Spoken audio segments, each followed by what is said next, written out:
What if I told you the Constitution wasn't written to keep us safe, but to keep us arguing? Most people treat Constitution Day, which is today, like background noise. A quiet flag on a government website, a few quotes about freedom. And some see it as proof that America was always meant to look like this. And others use it as a weapon to shut people down, instead of opening things up. But that's not what the Constitution was made for. Not really. It wasn't written to create peace. It was written to contain conflict. When the founders gathered in 1787, they weren't all friends. They were merchants, planters, soldiers, philosophers, many of whom didn't trust each other. So they built something that could hold that mistrust. Not erase it, not deny it, hold it. James Madison wrote, "Ambition must be made to counteract ambition." That wasn't a metaphor. That was the design. Separate powers, slow laws, two majorities. People in the House, states in the Senate. Room for disagreement, on purpose. The Constitution was never supposed to give you everything you want. It was supposed to stop someone else from taking everything they want. It's not a permission slip. It's a restraint system. But over time, we forgot that. We started treating the president like a CEO.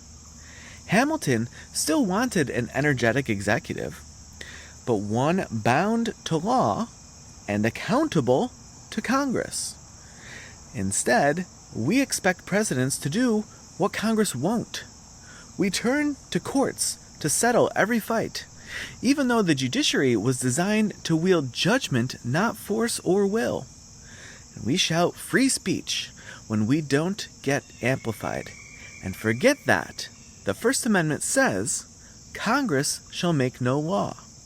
The First Amendment limits the government, not private platforms. If the state leans on a platform to silence you, that's a problem. But the platform's own rules? That's not the Constitution. We've turned Article 2 into a throne and let Article 1 rot into gridlock. And maybe that's the real danger. Because in times like these, in what some historians call a fourth turning, when the air feels full of anger and the ground feels cracked and dry, we're tempted to throw it all out. To say the system's broken, let's bulldoze it. But the system was made for the broken times, for the storms. This isn't the first crisis America has faced, and it won't be the last. The Constitution was meant to survive us, to outlast our worst moments, but only if we remember what it's actually for. It's not a museum piece. It's a friction engine.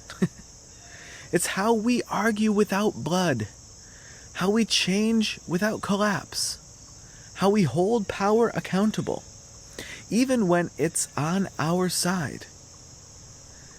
So today, don't just post the flag if you do anything at all. And don't just quote the founders like me. Read the thing. Debate it. Protect it. Make it real again. Because the Constitution, as I've said before, doesn't defend itself. And we don't need perfect people to defend it.